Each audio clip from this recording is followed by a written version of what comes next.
Tumeweza kutengeneza rekodi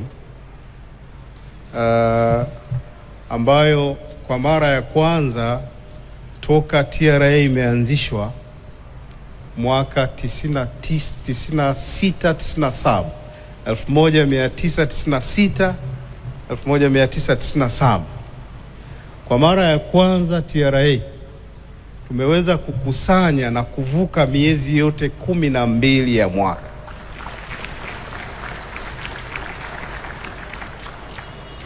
Tulikuwa na lengo la kukusanya trilioni 31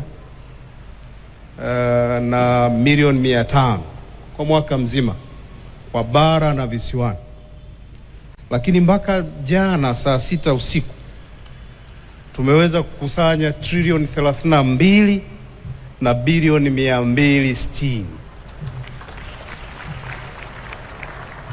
Lakini kubwa zaidi, tumeweza kukua kwa asilimia 16.7.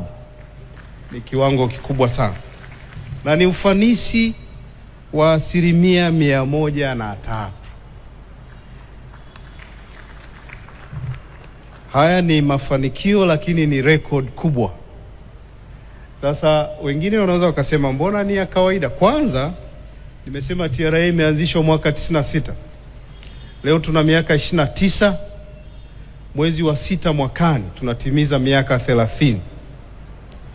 Tunao watumishi wengine ni wapya, mwenyekiti, wengine walikuwa hawajazaliwa wakati TRA inaanzishwa mwaka 96. Ilipewa lengo la kukusanya kwa mwaka ilikuwa ni bilioni 539.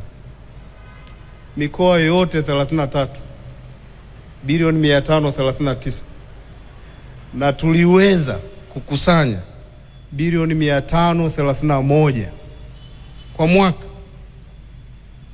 ambayo ilikuwa ni ufanisi wa asilimia 98. On average kwa mwezi tulikuwa tunakusanya bilioni 44.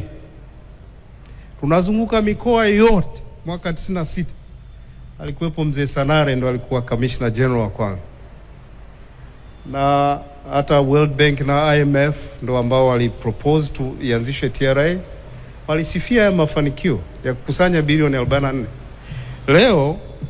Leo mheshimiwa mwenyekiti, hayo ni makusanyo ya mkoa, baadhi ya mikoa, na on average ukiangalia kama hiyo ilikuwa 44, leo makusanyo yetu yamepanda sana.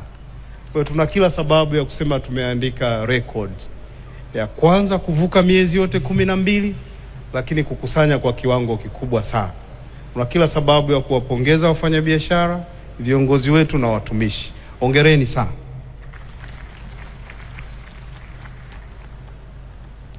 Lakini sababu nyingine kwa nini tumewaita wastani umepanda. Nimezungumza 96, wastani ilikuwa ni bilioni 44. Leo mwaka jana, mwaka tu uliopita, wastani wetu wa kukusanya kwa mwezi ulikuwa ni trilioni 2 na bilioni 300.